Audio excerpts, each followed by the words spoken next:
These buildings in Venice, Florida used to be the winter headquarters of the Ringling Brothers Circus. Today, some people in town want them torn down as eyesores, while other people in town, fighting the odds, are trying to work and raise funds and preserve them against the odds. That's sort of the theme of this volume of the journal. People who fight the odds and beat them, and others who, with dignity and faith, yield to them. We'll get to her. But let us start with a man of the circus, a man whose very profession is fighting the odds. I always like to make a footprint, and why not make a footprint in the city I was born in? It's only fitting. If you want, you tell me when you're ready. You can pull the slack out of both of them if you want. In a city with circus history coursing through its veins, you know what they say, if you can't tie a knot, tie a lot. That Nik Wallenda wouldn't leave his footprint in the city, really. Keep the white rope in your hand, Bello, and just lower the black rope back in. I knew that. But a couple hundred feet over it,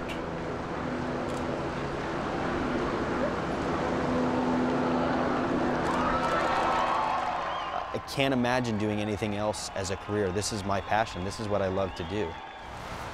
Let's try some new shoes on today. many of us don't understand what drives a man to cheat death. My mom makes our wire shoes. For Nik Wallenda, it's a 200-year family tradition. John, I'm christening your pole and your shoulder bar. 7 generations of high wire performers. Ever since I could walk, I wanted to be a part of it. I remember being very small and saying, "Mommy, let me walk across the wire." And she would take my hand and walk me across and walk back. And that's how I started. Easy out. Go. Dangerous stunts are part of the Wallenda creed. Safety nets and harnesses aren't. Stop. Does the thought ever come to you, this may be the last time?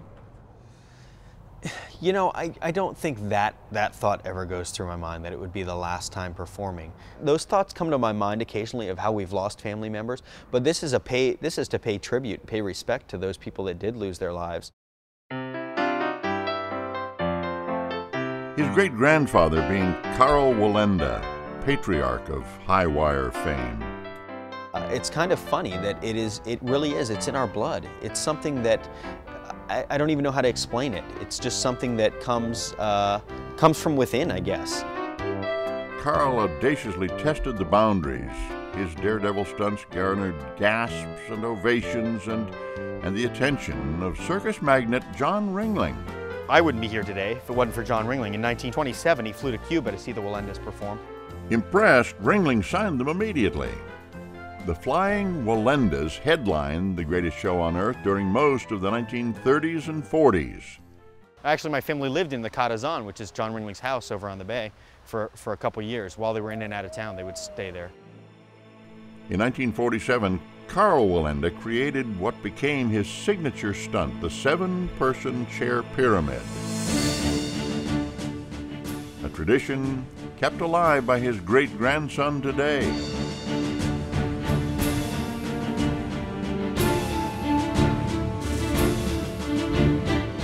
When I'm doing the 7-person pyramid, I'm trusting my life in 6 other people's hands. If one of them fail, it could cause all of us to fail and be catastrophic. A risk that comes with the territory and has cost 7 family members their lives, including the great Carl, who fell to his death at age 73. And that's one of the challenges of what we do, is we love it so much that there is a time where you have to call it quits. And I think that was impossible for him to do. And let me see what they do. With history hanging in the balance, Nik forges on. People sit out here in these stands and look up there and they say, "Is he crazy?" You know, I get that question asked to me very often. Are you crazy? Are you nuts? It's the passion and the love for what I do. You know, I can't reiterate it enough how much I love what I do. Actually, I do think at times, am I crazy? Look at what I'm doing. You know, it's so surreal. It's just life. Okay, pay attention to the wire. Very good. A life his family can't imagine any other way. Every one of them walk the wire. They all have passion and desire for it, just like me, and you can see it just kind of in their blood that they want to do it. You got it. Just pay attention. As a parent, I want to push them away and go, you know what? I don't want to see my children risk their lives on a daily basis. I'd rather them go have normal lives. That's what I consider it, a normal life, because I think I live a very abnormal life. His wife, Wallenda, sees it differently. If he was sitting behind a desk typing, then I'd be like, he's crazy. But this is who we are and what we do and what we love, and I can't imagine changing it for anything else. This is normal. Said like someone who knows a bit about the high life herself.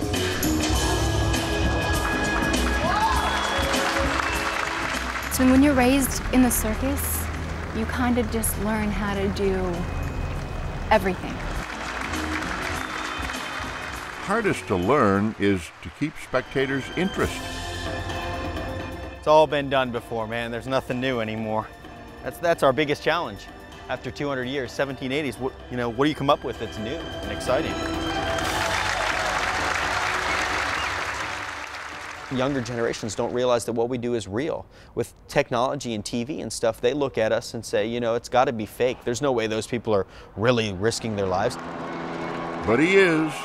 During his Sarasota skywalk on a cable no wider than a nickel, risk was at hand and at feet.